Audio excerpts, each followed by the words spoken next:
I'm Eric Osborne. I'm head of community at Bungie.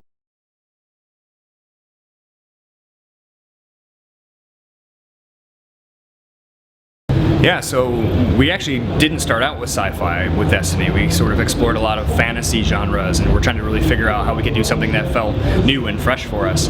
We just couldn't shake the lure of sci-fi as we went through. We're space lovers, we're lovers of space travel. We like to look to the stars and imagine what might be out there. And we thought, what if we took those two genres and sort of plugged them in so we could have, a knight with a spaceship with a cloak and a pulse rifle, and that started to feel really good. We started to feel like, wow, that feels really unique. And so we set the universe in the same vein, or set our game universe in our solar system. So we wanted it to be very familiar for players and have kind of a unique twist. And the twist is that sometime in our future, many years from now, we're visited by a traveler, this mysterious sphere that you see in our art.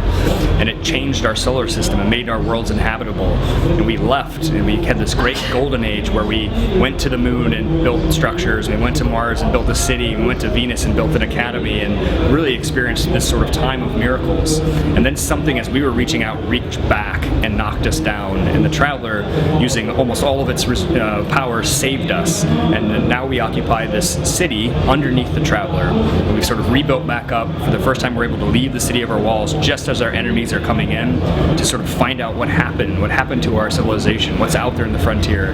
And now that our enemies are starting to close in, we need to get out there and take the fight directly to them. So it was a really cool, it's a new story. There's no returning characters from any of our other IPs. We had a fresh canvas that's challenging, but it's also really invigorating for the team, for our artists, our designers, our engineers, and our writers across the board. There's just a lot of fun stuff to sink our teeth into.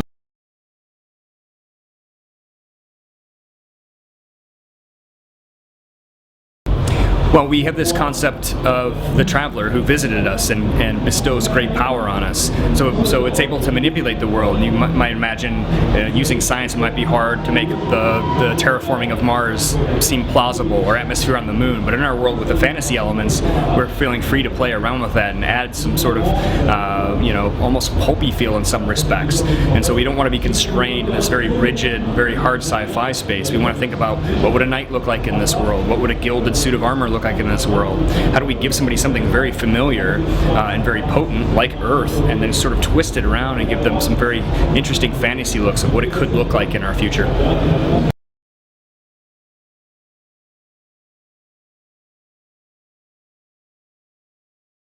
Yeah, so the Ghost is your companion in the world. It's your AI that can light Golden Age technology for you, can give you, set you in the world and tell you what's going on, give you context for the enemies you're fighting or the places that you're going. So you're sort of a new explorer out in the frontier, and in some cases you're the first to set foot in some of these spaces. And the Ghost is arming you with knowledge about those places you're going into and helping you reactivate the long-lost technology.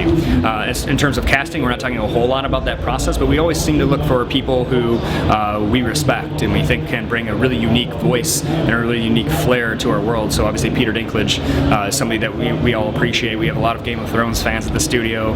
I like even stuff like Elf, and those are just sort of, they have to feel right for us, and they have to be the right character, and that's sort of how we make those calls. We reach out and see what they have to say. And how did he react?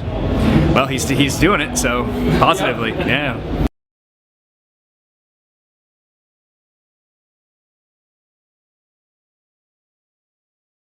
We want there to be activities for every mood in Destiny, so there absolutely is a story with a beginning and a middle and an end, and there's actually several arcs that players can explore. We want to imbue the whole world with story, even competitive multiplayer and cooperative play and strikes or raids. The world itself, as you go out and discover, as you create your own character and change and tweak and grow and become different over time, the different armor you get, the different capes you get, the cloaks, the weapons, the powers, the movement modes, the abilities, your ship, your player, these all have stories, they all have meaning in the world itself. And so we try to think about story in terms of what are we telling the player and how are they interacting with the big overarching story of Destiny.